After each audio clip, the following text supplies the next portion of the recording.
Su sustancia está hecha de evocación, recuerdo, rememoración y de lo que toma del porvenir. Porque es una parte fundamental de nuestra identidad. Somos nuestra memoria. El programa de Lina que nos lleva de viva voz con los especialistas. Muy buenos días, esto es Radio INA. La Secretaría de Cultura y el Instituto Nacional de Antropología e Historia los invitan a acompañarnos en la emisión de la serie Somos Nuestra Memoria. Yo soy Salvador Rueda y en esta ocasión contamos con la presencia del historiador de la Dirección de Estudios Históricos del INA, el maestro José Manuel Chávez. Bienvenido, José Manuel Chávez. Gracias, Salvador. Vamos a hablar hoy de un tema realmente muy interesante, aunque el título del programa es Los mayas rebeldes y los franciscanos. Creo que vamos a caminar por un horizonte muchísimo más grande. Y lo primero que quisiera yo ubicar a nuestro auditorio es en el estudio histórico de los mayas. Estos encuentros, estos foros que se tienen en la Dirección de Estudios Históricos en torno al estudio de los mayas. Son coloquios que se tienen en torno al estudio de los mayas, que es distinto a las mesas que hacen los arqueólogos. Platícanos un poquito cuál es la mecánica de estos coloquios. Bueno, el coloquio de los maestros en línea empezó como una necesidad de mantener un diálogo interinstitucional entre todos los que estudiamos el área maya en el INA.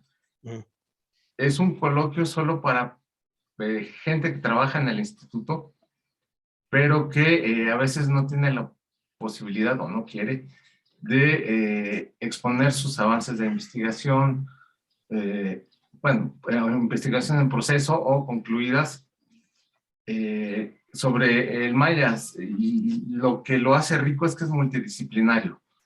Tenemos antropólogos físicos, tenemos antropólogos sociales, etnólogos, etnohistoriadores, arqueólogos, por supuesto, que siempre ha sido el hit en cuanto a este tema, historiadores. Entonces, eso es lo que lo hace rico, y lo que hace único es que todos somos investigadores del INA.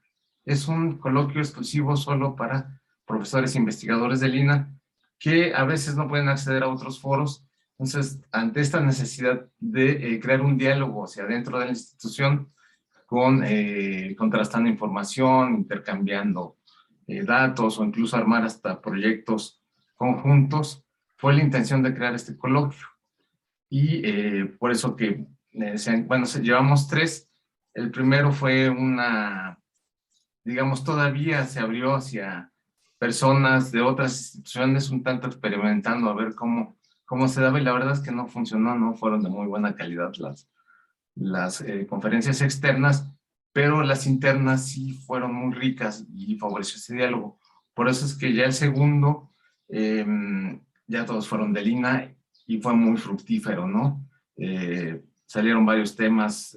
Siempre lo arqueológico es lo que jala a mucha gente, pero se han dado cuenta que la antropología física también es muy importante, sobre todo trabajando con la arqueología, ¿no? Pero hubo otros temas históricos que no sabíamos que trabajábamos, la antropología social y la lingüística también. Claro. Se me ha olvidado la lingüística, que es otro de los grandes aportes del INA a la lingüística del área maya, ¿no?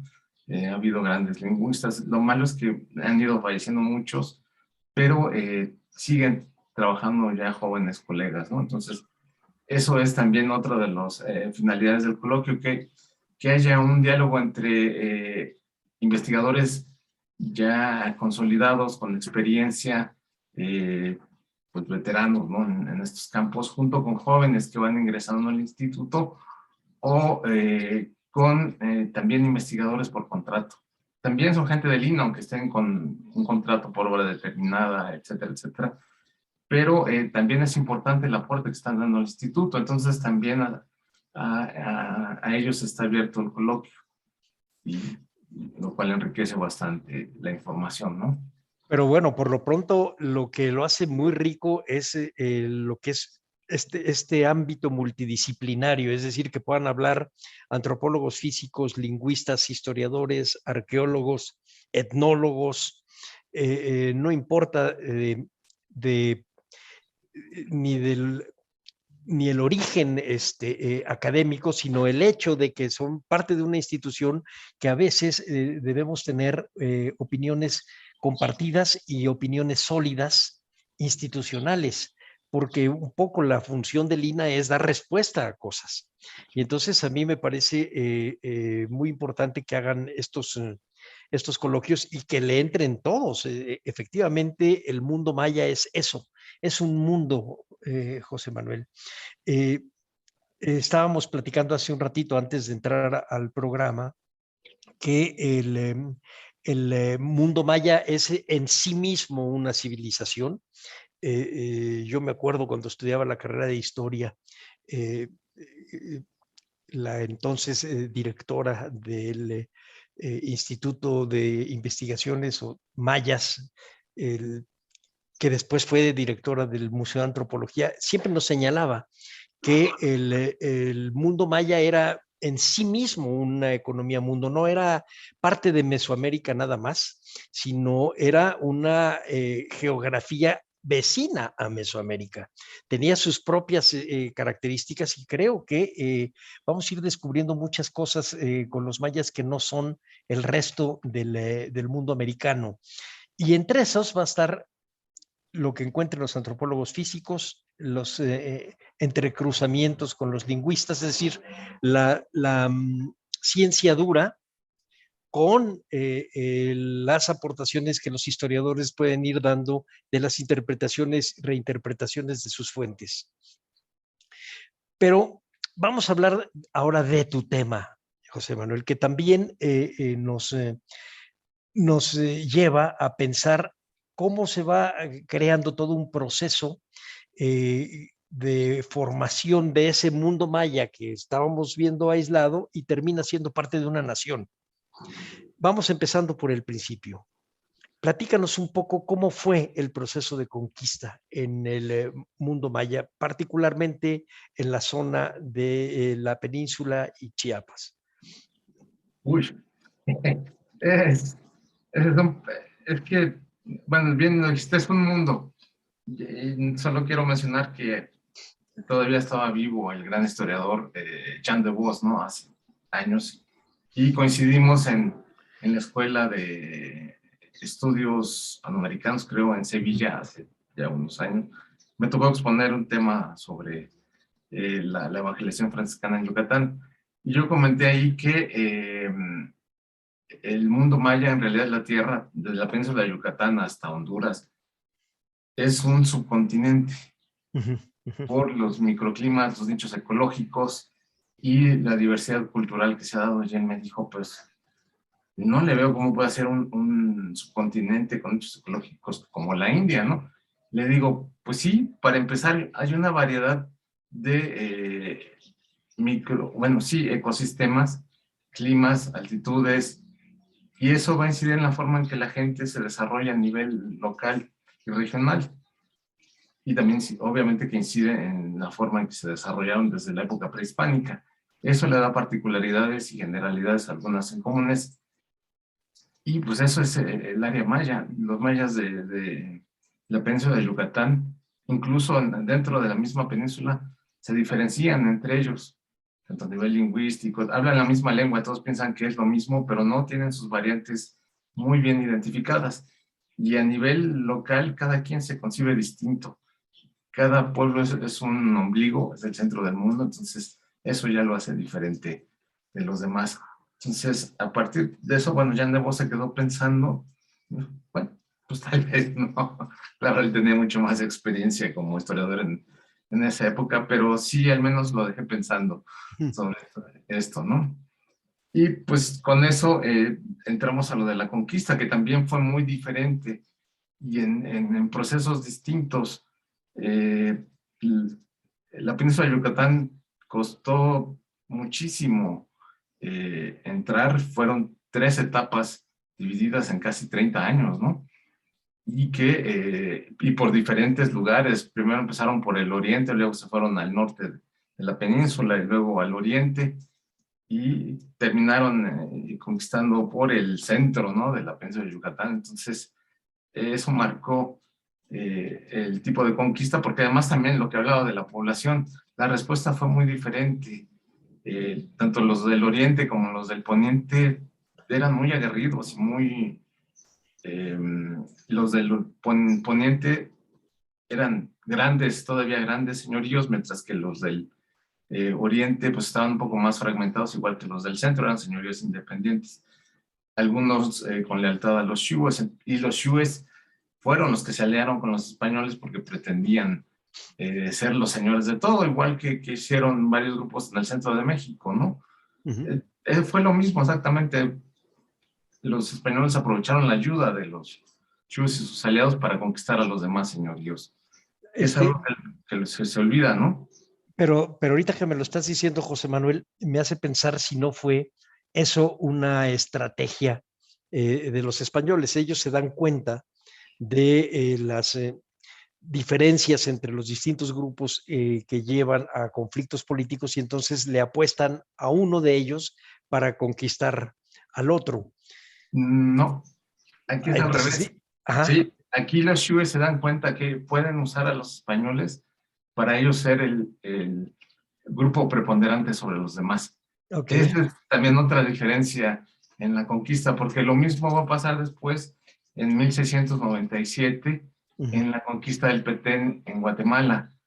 El linaje Canec, junto con señorío, se va a unir a las huestes de Martín de Ursúa para cooptar el poder de los otros señoríos, porque se supone que rotaban cada ciclo de Catunes y ya iba a cambiar el ciclo de los Canec, le iba a tocar a otro linaje ser los gobernantes, entonces, pero ellos se querían perpetuar en el poder. Por eso fue que se aliaron a los españoles. Entonces, esa es otra diferencia también. Pero esa sí es una gran diferencia. ¿Puedes ubicarnos un poco cuáles son los pueblos del oriente, cuáles son los del centro, cuáles son los del poniente y los del norte? Más o menos para que tengamos en mente la geografía tan compleja del mundo maya. Sí, bueno, hablando de la península de Yucatán, el oriente es lo que ahora es la Riviera Maya, ¿no? Quintana Roo y parte de Yucatán, la esquinita que está pegada. Estos pueblos, bueno, era el señorío de Huaymil, Chetumal, hacia el oriente, que es poniente, perdón, son señoríos más pequeños, es donde actualmente está la zona de cenotes, y bajando hacia el Golfo, Campeche, donde estaba el señorío de Aquimpeche, el de Chacamputún, en Champotón. Estos son los del poniente, y los del centro serían los que estaban ubicados, bueno, por ejemplo, en Izamal, ¿no? En esta zona en Chichén Itzá, para que ubiquen. Ahí es donde había mayor complejidad porque eran señoríos de menor tamaño y era mayor la población. Entonces, enumerarlos pues es complicado, pero al menos para que tengan estas referencias. Y hacia el sur, todavía tenemos lo que era el Petén, ahora la frontera de Campeche con Guatemala. Todavía estaban los Itzáes, y un poquito hacia Tabasco y Chiapas estaban los lacandones de habla choltí. Y bueno, hacia el sur pues ya tenemos Guatemala, los altos de Guatemala, los altos de Chiapas, ¿no? Toda esta complejidad, igual que hacia Honduras. Y bueno, también me olvidaba de Belice, perdón, que es parte del oriente. También un grupo de mopanes, que es una lengua parecida al maya yucateco, pero también distinta, ya tiene sus propias reglas lingüísticas, ¿no? ¿Y cómo fue el proceso de conquista? Yo sé nada de eso. Entonces me acuerdo, por ejemplo, el adelantado Montejo, y que cree que van a encontrar oro y no tiene nada que ver con lo que estaba esperando. Entonces empieza él a buscar el modo de quedarse a gobernar y lograr que la corona española le reconozca. Entonces tiene que echar mano de muchas mañas, incluso de su pleito con Pedro de Alvarado en Guatemala, pero el proceso propiamente de conquista de esta zona donde estuvo Montejo es muy poco conocido. Se conoce un poco más la de Guatemala porque Pedro Alvarado era verdaderamente sanguinario y tomaba prisioneros a los señores cachiqueles y luego los ahorcaba. Y entonces no había manera de que lo desobedecieran porque el terror era su método, pero Montejo era mucho más suave. ¿Cómo fue ese proceso? Pues, bueno, híjole, lo mencioné en 3 etapas. Lo voy a resumir tratando de hablar a nivel regional, porque también lo que tuvo Montejo es que al principio, como bien decías, creía que la tierra era igual y que era muy rica en cuanto a minerales, porque también le vendieron esa idea. A pesar, ya la conocía, ¿no? Cuando llegó con Cortés, pasaron por toda esta parte, conocían sobre todo la zona costera, desde la isla de Cozumel, Isla Mujeres, hacia Champotón, precisamente donde estuvo Grijalva. Y con eso tenía una idea, de ahí el pensamiento de que fuera una gran isla. Entonces él pensaba rodear toda esta isla, que esta isla fuera suya, pero conforme fueron haciendo las entradas tanto del oriente al poniente, se dieron cuenta de que no era tal, sino en realidad era parte de un continente. Lo importante en esta conquista también son los militares, los generales que acompañan a Montejo, ¿no? Alonso Dávila, por ejemplo, que Sí. ese era algo especial, ¿no? Bastante violento también. Así les fue. Sí, el clima se los cobró, ¿no? Y varios mayas también. Entonces, las primeras etapas no se lograron tanto por el clima. La sequía los afectó bastante y tuvieron que abandonar, como por los constantes ataques de los mayas que mermaron mucho las tropas. Entonces, hubo que replegarse a un lugar que fuera más factible, tanto por mar como por tierra, entrar a la península. Y así fue que, tanto por negociación o por la superioridad de las armas, pues sí, fue que lograron someter varios señoríos y hacer que se aliaran. Pero también hubo otro elemento, y a veces se menciona poco, los tlaxcaltecas, que iban con Montejo, que eran muy buenos guerreros. Eso también favoreció mucho que lograran someter varias comunidades mayas. Había diferencias en la forma de pelear también entre los pueblos mesoamericanos. Y para el posclásico tardío, y obviamente ya para el momento del contacto, muchos guerreros del centro de México estaban mejor adaptados, digamos, a una guerra más avanzada mesoaméricamente hablando que los mayas, ¿no? Habían códigos distintos y formas de... Por eso es que las caltecas lograron dominar a varias poblaciones mayas, ¿no? Vamos a ubicarnos tantito en el tiempo. ¿De qué años estamos hablando? Estamos hablando más o menos entre 1536 a 1540, ¿no? Más o menos.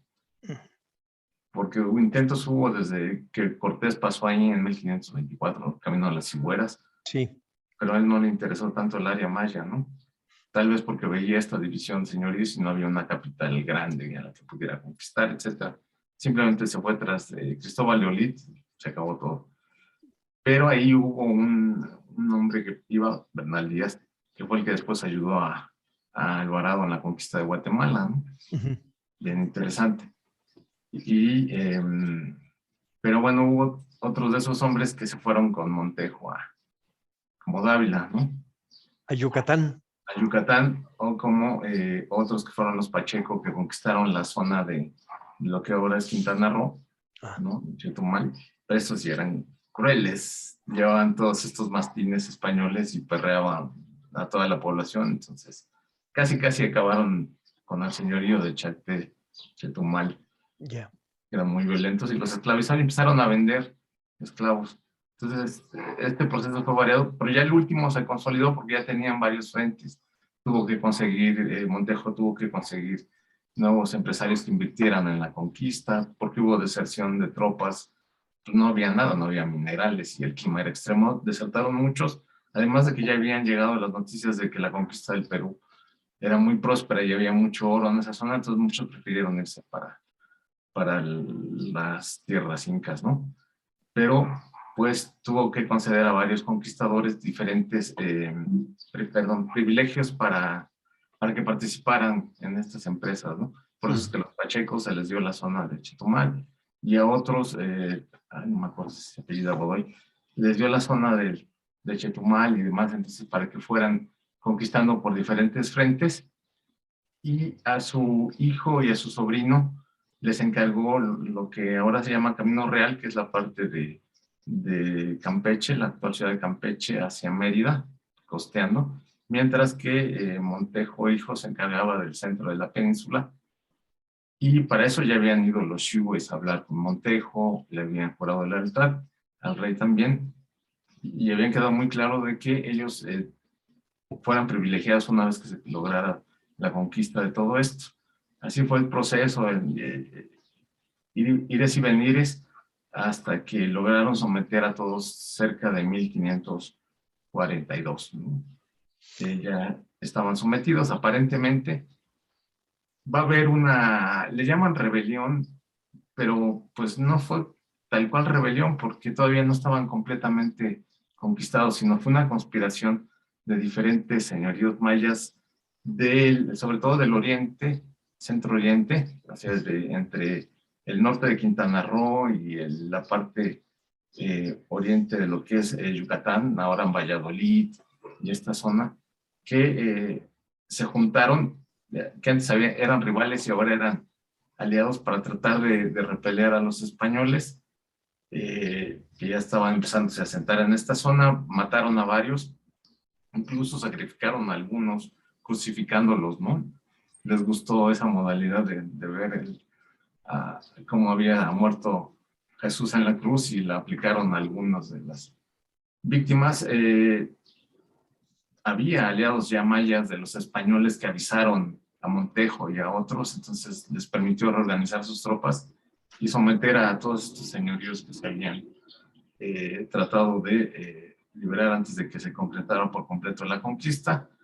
Y esto se le llama la rebelión de 1543. Ya. Y después de esto, pues ahora sí se lograron someter a los pueblos mayas, ya porque además los castigos fueron demasiado fuertes, ¿no? Así ejecutaron a todos los nobles mayas que participaron en la rebelión, tanto los gobernantes como los sacerdotes, etcétera. Eso sí, también fue terrible, ¿no? Aparte que habían asesinado a varios españoles, se les aplicó la pena capital.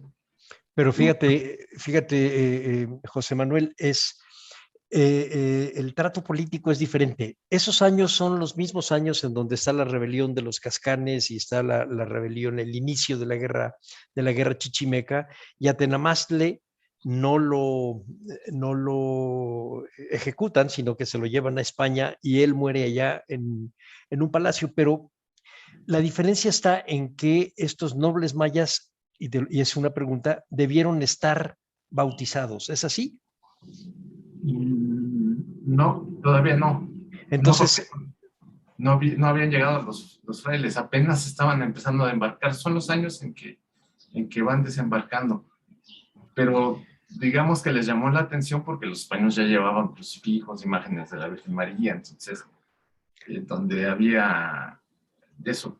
Pues es parte de la forma de conquista, ¿no? Donde había deidades. Sí, pero los evangelizadores entran después, efectivamente, pero el bautizo es antes. Y el bautizo es un acto político de vasallaje al rey. Entonces eso suena interesante por lo que estás diciendo de que los crucificaron. La manera como hay este entrecruzamiento de formas de guerra de los conquistadores y de los defensores de la tierra habla de un proceso muy, muy complejo, que no es como el del centro de México. Aquí suena algo mucho más sofisticado, por decirlo de alguna manera. Suena como Apocalipsis Now. ¿Te acuerdas Sí, esta película en donde la idea de cómo va creándose señores de guerra, tanto del lado del Vietcong como del lado americano, que se vuelven totalmente intratables, tienen que matarlos. Me suena eso, me suena a un proceso que vale la pena estudiar muchísimo. Este pequeño periodo que va de la llegada de los españoles con, pues a lo mejor desde el desembarco de Cortés al principio hasta esta rebelión de los 40. Me suena que ahí tienes una beta gigantesca. Y la otra beta que tú trabajas es la de los franciscanos y entonces entramos en una línea distinta, que es la de la evangelización. ¿Cuándo llegan entonces los frailes? Bueno, presencia franciscana, eh, hablando de fechas, pues ya había pasado por ahí Cortés, otra vez retomando lo del viaje a las Cigüeras, porque llevaba todavía a estos frailes de origen Flamenco. flamenco, ¿no? Sí. Y ellos pasaron por diversos asentamientos del área maya hasta Itzamcanac, donde fue que ejecutaron a Cuauhtémoc. Y dicen algunas fuentes históricas que también al fraile por defenderlo, ¿no? Entonces, A Fray Juan de Tecto, pero no. En realidad, Bernal Díaz sí es muy claro ahí y te explica que Juan de Tecto muere de hambre, como muchos otros, porque además pasar por ahí, fíjate que hace quizá un par de años, con gente de ahí de históricas, de estudios históricos, tomamos un mapa de los modernos del INEGI y de los del Google y contamos cuántos ríos debieron haber atravesado para tratar de llegar a Guatemala por el lado por donde tomó Cortés. Eran como 25 cuando menos. Me acuerdo que estábamos con Luis Barjau discutiendo esto sobre la ruta de Cortés en la expedición de las Cibueras para agarrar a Olid, y eran más de 25 ríos llenos de cocodrilos, llenos de víboras, llenos de todo lo que quieras, y se les muere mucha gente, incontables indios, pero entre ellos Juan de Tecto. Y además algún otro que se quiso revelar y que colgaron, y es el que aparece en el códice Vaticano Ríos y que es el que ha causado tantos problemas. No lo defendió nadie al pobre Cuauhtémoc. Eso sí te lo puedo decir, nadie lo defendió. no. Pero bueno, también en uno de estos códices, que ahorita no me acuerdo, no sé si es el que mencionas o no, hay una imagen precisamente en esta zona donde hay un franciscano ahogándose en el río. Ah, sí, es verdad. Y Sí, es en uno de estos, sí. sí. Sí, es verdad, es verdad. Y en los papeles de Pashbolón Acha te va a decir que quien ejecutó a Cuauhtémoc fue él, lo colgó de una ceiba. Sí. Cosa que es muy posible, ¿eh? Aunque Bernal Díaz te dice, no, fue Cortés, es una de de los pocos pasajes en donde donde Bernal se queja de Cortés, Sí, de haber hecho una injusticia. En cambio, cuando habla de las injusticias de Pedro de Alvarado, las deja pasar así como, bueno, así era este hombre, y que tienen sí, que ver con la conquista de Guatemala. También malas, así sí. le fue. Así le fue. Vamos a hacer primero un paréntesis para recordarle a nuestro auditorio que estamos platicando con José Manuel Chávez, especialista en estudios de los mayas del periodo virreinal, incluso de un poquito antes del periodo virreinal, en esta etapa intermedia entre la conquista y la creación del virreinato. Él es historiador de la Dirección de Estudios Históricos y ahorita vamos a empezar a platicar con él sobre la llegada de los franciscanos a la zona maya. Platícanos un poco cómo es el proceso, porque hasta donde yo entiendo, hay una parte en donde tú has trabajado la resistencia de las poblaciones mayas, resistencia y a veces no tanta, quejas de las poblaciones mayas al tributo y al trabajo de los franciscanos, que les obligaban a ser los franciscanos, y después quiero participar contigo en un diálogo, yo por supuesto fusilándome a otro, que sería Rodrigo Martínez, en sus estudios sobre la zona de Michoacán, y los franciscanos y su relación con los purépechas. Platícanos un poquito el proceso, José Manuel. Sí, soy historiador, pero a veces soy malo con las cronologías, de repente los años se me van. 1542 aproximadamente es cuando empiezan a llegar los franciscanos a la península de Yucatán por petición de Montejo. Para estos años también es decir que ya en la última etapa de la conquista de Yucatán, Montejo, padre, el famoso adelantado, cede todos los derechos a su hijo, porque bueno, ya estaba grande de edad, ya no aguantaba tampoco los rigores de la batalla, entonces se lo deja a su hijo que a fin de cuentas él y su primo son los que consolidan la conquista. Montejo pide franciscanos teniendo los antecedentes de Cortés en el centro de México y también, bueno, por saber que son la orden indicada por su pobreza, castidad, etcétera, para dedicarse de lleno a la evangelización. Y llegan, el primer grupo llega a las costas de lo que ahora es Campeche, y de ahí inician la evangelización de esta zona. De hecho, el primer convento franciscano fundado es el de Campeche, digamos, y de ahí van hacia lo que sería después Camino Real, hacia Mérida, para fundar otro, una vez que la ciudad de Mérida se consolida como la capital de lo que después sería la gobernación de Yucatán. Y de Mérida empiezan a bajar a otros asentamientos, sobre todo donde están sus aliados, ¿no? Los Shues.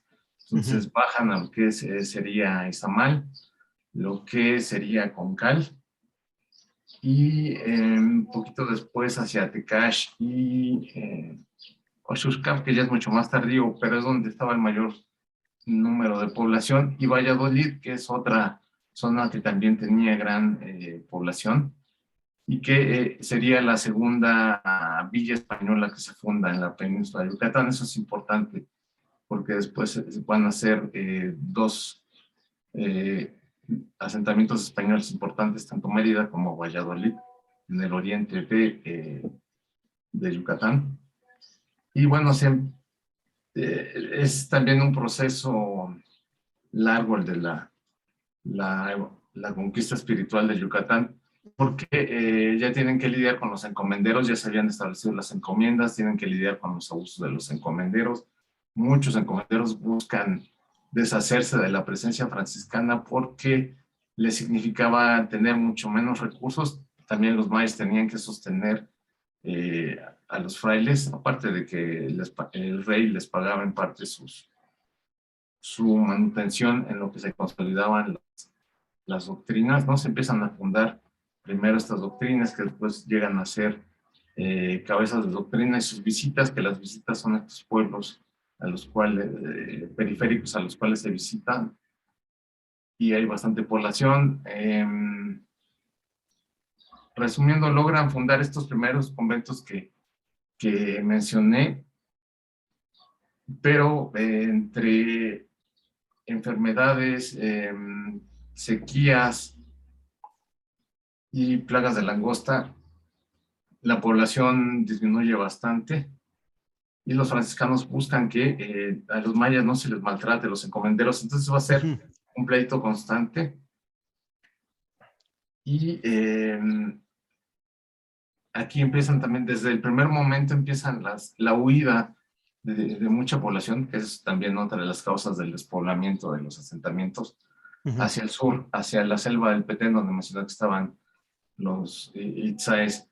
Huyen sobre todo del maltrato y de las cargas económicas de los encomenderos primero, y obviamente después de algunos frailes, ¿no? Y pues la intención de los franciscanos primero, como en otros lados, era educar a los nobles, y sobre todo a los hijos de los nobles, que fueran el medio para que se pudiera convertir a los demás, ¿no? Lo interesante es que la población campesina acepta rápido a los franciscanos, porque eran un protector, evitaba que los maltrataran los encomenderos, ¿no? Entonces, esa va a ser una constante durante los 3 ciclos de colonia en la península de Yucatán, los frailes franciscanos van a ser protectores de indios. No todos, también después hubo sus casos en que abusaban de manera tremenda de la población indígena, pero son los menos. Eso sí, de repente critican mucho a los franciscanos, ¿no? Pero en Yucatán no, en Yucatán siempre fue esta presencia franciscana como defensores de los indios. Por eso es que desde el siglo XVI, siglo XVII sobre todo, y en el siglo XVIII, que se ha estudiado muy poco en Yucatán, tenemos evidencia de que los franciscanos continuaron esta defensa del maya, ¿no? Ante los abusos primero de los encomenderos, luego de los funcionarios civiles, y después de los curas seculares, que también fue otra población que abusó de los indios, ¿no? Sí, bueno, estás hablando de algo que en realidad sí fue una constante en toda la Nueva España y México independiente. Estoy pensando, ahorita me hiciste pensar por supuesto, en los dominicos y Chiapas, en las casas, en la zona de Michoacán, los franciscanos, también defensores de los indios ante encomenderos, pero también tenían lo suyo. O los que fueron al norte ya en el siglo XVIII hacia California, etcétera. Y luego en el siglo XIX recuerdo muy bien un pasaje de Benito Juárez contra el cura de los Ichá en Oaxaca. Es decir, que sí había una constante de grupos que podían defender a los indígenas o indígenas que se defendían.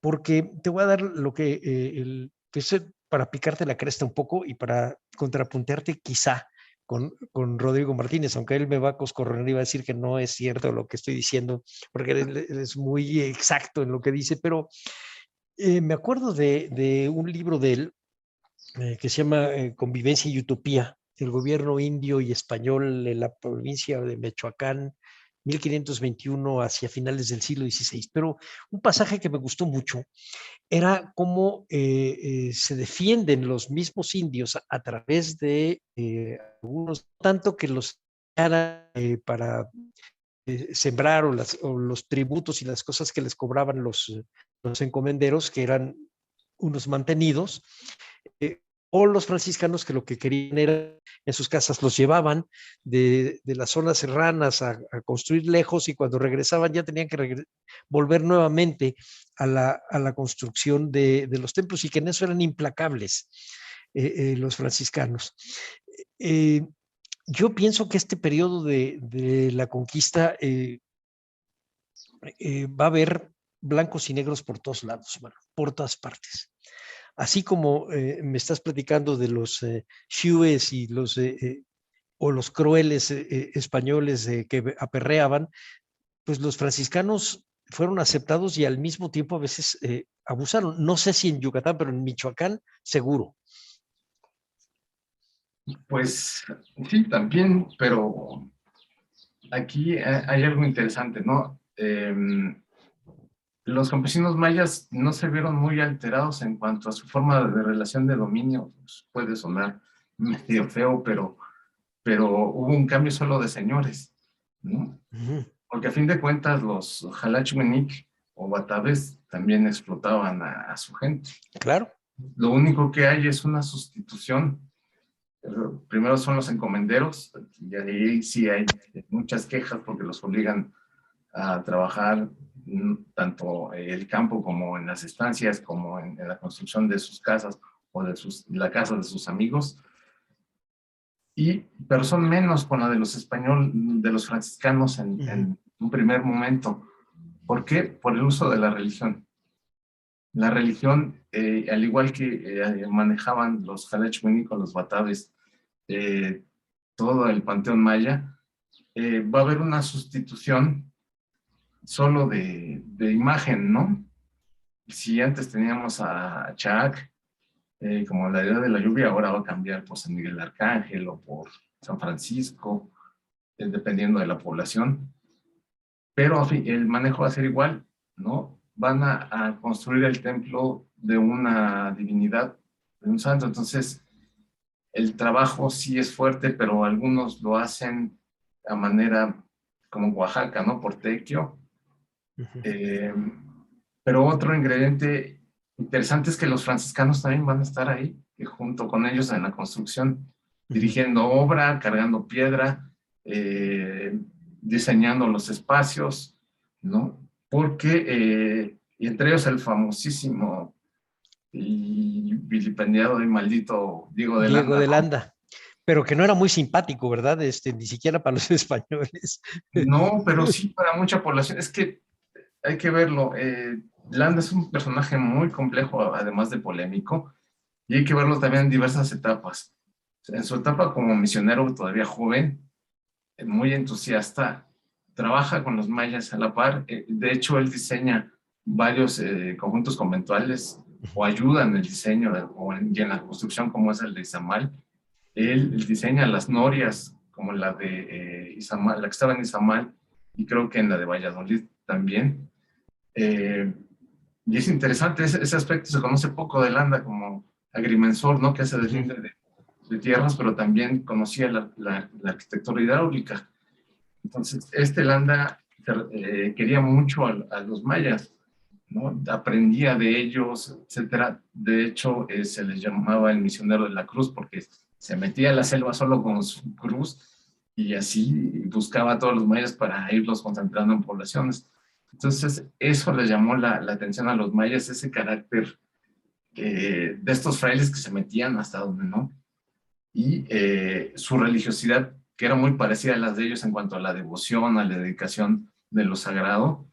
Eso fue lo que también ayudó a que toda esta población construyera estos primeros conjuntos conventuales, que no eran demasiados, hay que tener cuidado porque ahorita los vemos, el gran conjunto de Izamal, el de Valladolid, estos se terminaron de construir así tal cual los vemos, muchos ya han entrado el siglo XVIII. Sí. Entonces, en el siglo XVI, XVII, pues sí, eran grandes, pero no tanto. Incluso muchos todavía tenían techumbre de guano, es decir, de paja, y se Sí. cerraron hasta el siglo XVIII. Eso hace también diferente esta relación. Y sí, no, hasta donde yo recuerdo, no hay quejas del trabajo en la construcción de los conjuntos conventuales de parte de los franciscanos, sino ya después del auto de fe de Maní, ahora sí, cuando se desarrolla esta polémica en la que supuestamente queman miles de códices mayas y figurillas y ejecutan a no sé cuántos mayas, entonces sí va a haber quejas, pero muchos son de nobles mayas, porque todavía había nobles mayas, que se querían quedar con las tierras de los mayas que fueron acusados de idolatría. Entonces también hay que ver eso. Y es interesante, porque también hay franciscanos, también hay un grupo de franciscanos que son los que arman todo el proceso, en el cual no participó Landa, sino hasta que ya le entregan toda la información. Y pues no le queda más que seguir los procedimientos legales y creerle a sus hermanos de órdenes, que además este grupo de franciscanos, bueno, yo le llamo el grupo de los extremeños, Ujú. porque todos son de Extremadura. Extremadura y además estaban en relación con los encomenderos y algunos gobernadores de Yucatán, ¿no? Entonces, más bien parece que es un pleito por apropiarse de tierras y señoríos, tanto de grupos mayas y españoles, e incluso estos franciscanos, Ujú. contra de otros, porque también hay franciscanos que se están quejando de ello. Entonces, es una lucha interna y pues Landa está metido ahí en Está medio. en, está en medio. Oye, déjame hacerte una pregunta de estas cosas que tiene uno en el fondo de la memoria. Eh, Jacobo Testera estuvo por ahí, ¿sí te Eh, acuerdas? sí, Testera Sí, estuvo, franciscano, el que hace los catecismos testerianos. Testera, sí anduvo. Él fue de los primeros que llegaron a Yucatán Ya, en un primer intento por evangelizarlos, pero él llega nada más hasta Champotón, en Campeche, ya. y se relaciona con los mayas, pero tiene un pleito con uno de los soldados de Montejo, y hace que huya, pero después él va a ser el coordinador de enviar a los franciscanos ya para evangelizar al área maya, tanto en Yucatán como en Guatemala.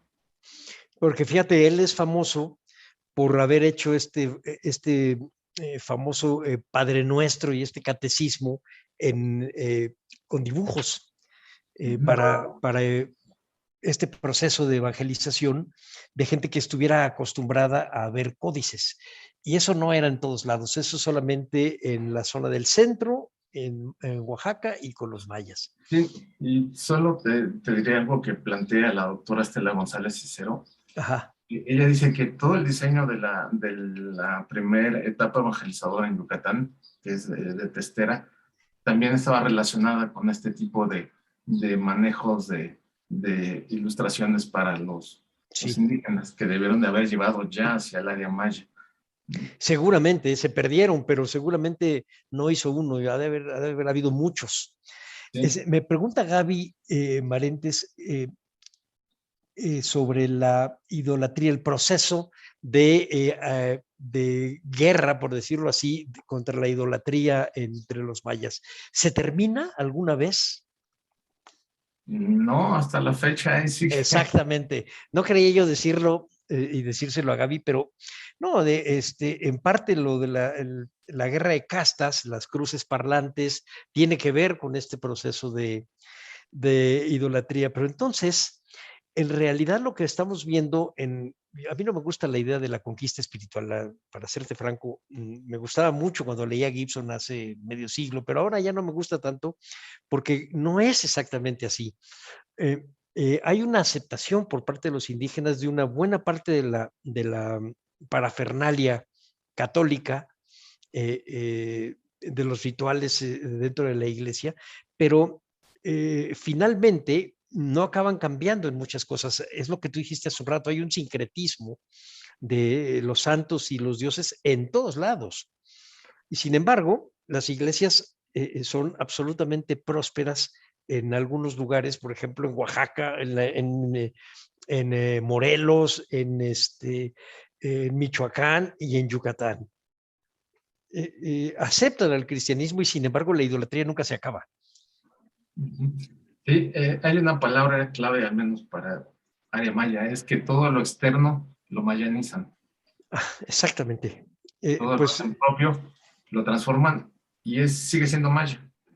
Sí, yo creo que tienen razón. El que hizo esa frase tiene toda la razón y a lo mejor lo podemos hacer más extensivo. En general, yo creo que el proceso de resistencia de los indígenas fue porque lo americanizaron, no sé cómo decirlo. Mesoamericanizaron sería poco, porque también los del norte. Es decir, lo conviertes a tu mundo. Pero es un proceso humano. Fíjate que yo tuve la curiosidad de checar cuáles fueron los últimos años del mundo romano, cuando se impone al cristianismo como una forma de organización política.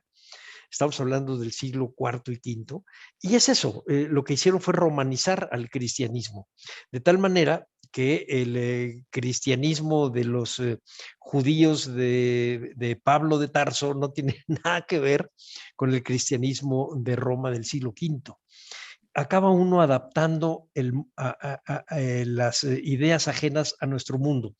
Y si vamos muy lejos, quizá no tan lejos, tú y yo nos estamos viendo por Zoom con una tecnología que no es la nuestra, hablando en un lenguaje técnico que tampoco es el nuestro, por ejemplo, decir Zoom, y ya lo mexicanizamos. Atrás de ti está una pintura parietal de un retablo. Gaby me está preguntando cosas que tienen que ver con un proceso de largo aliento que no ha acabado. En fin, hay este proceso de adaptación de nuestras propias ideas al mundo y no al revés. No nos hemos convertido en norteamericanos y sin embargo utilizamos todo lo posible norteamericano. Y chinos ni hablar. Sí, pues a fin de cuentas así es la cultura, ¿no? La cultura es rica, es dinámica. Si una cultura se queda estática sin importar ninguna idea o lo que fuera, desaparece. Y eso nos va a llevar a una idea de historia, Juan Manuel, pero vamos a otra idea de historia que tiene que ver con lo que estabas tú platicando al principio del programa, que es la participación en los coloquios estos de históricas de antropólogos físicos. Si hiciéramos un relato, una narrativa de la historia basados en los paradigmas de los antropólogos físicos o en las reglas de los lingüistas, tendríamos que buscar otro tipo de cronologías, tendríamos que buscar otro tipo de manera de explicar la historia, y creo que estamos en ese entrecruzamiento, y eso es lo que me gusta de lo que está pasando en estudios históricos. Estamos en este cruce entre la manera de ver la historia positivista o neopositivista, con rasgos marxistas y lo que tú quieras, pero sigue siendo esta idea del desfile ordenado de las cosas frente a una narrativa totalmente distinta que podría ser lo del ADN o podrían ser los flujos de la lingüística. Y eso es lo que ustedes están haciendo ahí, Juan Manuel. El día que ustedes crucen tus rebeliones mayas con algún tipo de cambio en el ADN, vamos a entender otras cosas. Sí, de hecho, bueno, ya está ocurriendo, ¿no? Hay unos compañeros del Centro INA Yucatán Sí. que están trabajando, creo que fue un osario, un cementerio en la población de Pichoy, en Yucatán. Y ahora bueno, ellos han participado desde el primer coloquio, pero ahora van a exponer otros resultados del análisis de estos huesos que además están ubicados en este cambio en la guerra de castas. Ajá.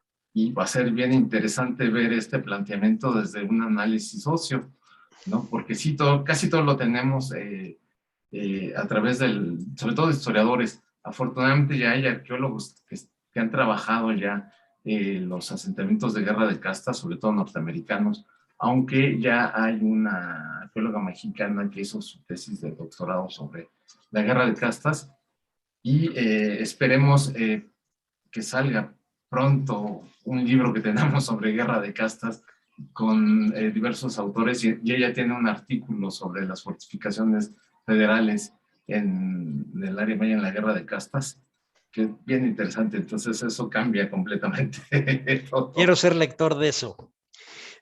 Me pide Gaby que para terminar el programa, por favor nos hables de lo que nos estabas comentando fuera de grabación hace un ratito sobre el ADN y los grupos mayenses. Esta distinción que hay. Sí, ese es un trabajo inmenso y bien interesante que se desarrolló en el CIMBESTAB del Instituto Politécnico Nacional. No recuerdo el nombre de la doctora que está a cargo de esta secuenciación genética, pero además de diversos grupos mesoamericanos, no solo de los mayas. Uh-huh. Y bueno, se hizo hace unos años, los resultados tiene poco que se presentaron, hace como 5 años, y que se compararon ADNs precisamente de poblaciones indígenas de Oaxaca, del centro de México, y resultó que el de los mayas era completamente diferente al de las demás etnias, que en algunas trazas era semejante al de la población de origen asiático que provenía, ¿no?, de Siberia, cruzando el estrecho de Bering, que era más semejante, pero no igual. Pero era muy diferente a todas las otras secuenciaciones, ¿no? Entonces, entre broma y broma se decía que los mayas eran de origen extraterrestre porque su frecuencia genética no coincidía con la de ningún grupo, era única. Y eso lo hacía más interesante. Entonces, ¿de dónde vienen los mayas? Pues una de las respuestas es que a lo mejor en realidad es una población nativa de América y que siempre estuvo aquí, ¿no? Pero fíjate que, porque estás muy joven, ahí es donde estás mostrando que eres un chamaco. Eso se decía hace 50 años en una revista que se llamaba Duda, y te decía que los mayas eran extraterrestres y te hacían un dibujo ahí de pacal adentro de un platillo volador, una cosa muy loca. Pero lo que ya no está tan loco es el asunto de las migraciones del centro de Asia. La mancha mongólica que tenemos casi todos los mexicanos, cuando menos los mestizos y los indios, viene del centro de Siberia y son flujos migratorios que se llevan además otro tipo de pensamiento, por ejemplo, los chamanes. El chamanismo de esa zona de Siberia con el chamanismo norteamericano que estudió Eliade a principios del siglo XX y que luego se estudió más para acá por otros antropólogos, es muy similar, sigue ciertos patrones culturales y lingüísticos y rituales muy similares. O sea que en realidad los flujos asiáticos de los migrantes que llegan a América no son del oriente, sino son de la zona siberiana. Y si empiezan ustedes a hacer comparaciones con lo que encuentran los lingüistas de los orígenes de las distintas lenguas mesoamericanas, vamos a encontrar, nos van a cambiar los libros de texto. Y esto estaría padre que salga de Lina, de verdad. Pues esperemos que sí.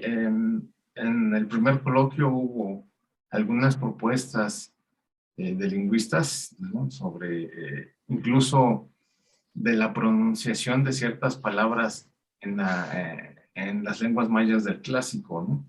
Ajá. Que eso lo hace interesante porque también tiene que ver con la deformación de los dientes, ¿no? No era la misma pronunciación, pues estos dientes que están limados, algunos con incrustaciones, otros con forma de T, cambia por completo la pronunciación. Debe ser. Entonces, esa era una propuesta interesante que se dio en el primer coloquio, ¿no? Por ejemplo. Pues puede ser, ¿eh? ¿No? Suena un poco chistoso, pero puede ser. Puede ser, puede ser. Pues me dio realmente mucho gusto platicar contigo. Hicimos un programa absolutamente desordenado, así que si Gaby nos permite, haremos un siguiente programa en donde hablemos claramente de los franciscanos y los mayas rebeldes. Claro que sí. Punto. Franciscanos y mayas rebeldes para un siguiente programa. Ahorita este fue como el aperitivo para entrarle a este mundo que para la gente del centro de México es totalmente pues, desconocido. Y yo te pediría, antes de terminar, si nos das una breve bibliografía fácil de acceder a ella para estar listos en tu siguiente programa. Entonces vamos a entender muchas de las cosas que nos vas a comentar. Sí, hay un Vázquez, es un clásico y es un libro muy difícil de superar por el trabajo histórico que se hizo, que es el de Richard Chamberlain, que se llama La Conquista de Yucatán, que publicó por Rúa ya hace algunos años. Ese es un imprescindible. El otro es de la doctora Estela González Cicero, el de Perspectiva Religiosa en Yucatán, que delinea los antecedentes y la llegada de la orden a Yucatán. Otro trabajo es ya para el cambio de siglo, del 16 al 17, que es el de Los mayas chontales de Acantichel. Ah, sí. De Franz Kohls y Ralph Royce.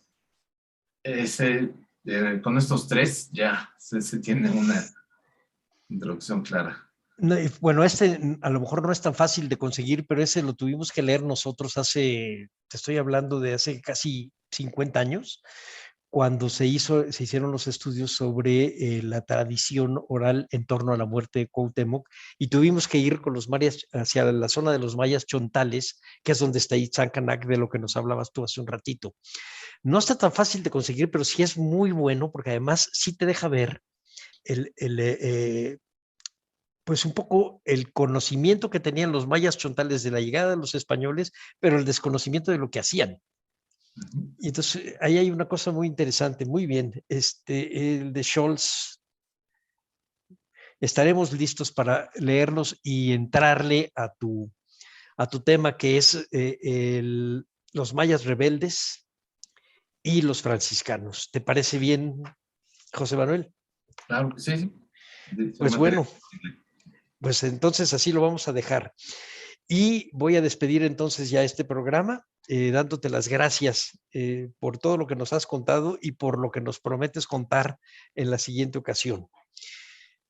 A nombre de Radio INA, doy por terminada esta emisión que fue posible por la generosa participación del maestro José Manuel Chávez, investigador de la Dirección de Estudios Históricos del INA. Gracias a nuestros escuchas por su atención. Les sugerimos consultar más de nuestra producción a través de radio.ina.gov.mx y de nuestras distintas plataformas digitales en YouTube y Spotify. En la realización, la Coordinación Nacional de Difusión a través de la Subdirección de Radio INA con Gabriela Marentes al frente. En la producción y grabación, Evalibaldo Morales. En la edición, Rubén Martínez. En el apoyo, Julieta Mejía, Marta Hernández, Paula Bedoy y Jerónimo Cuevas. Yo soy Salvador Rueda. Hasta la próxima. Las opiniones y comentarios aquí expresados son de entera responsabilidad de quienes proporcionan la información y no representan necesariamente las opiniones de Radio INA ni comprometen el pensamiento editorial del Instituto Nacional de Antropología e Historia.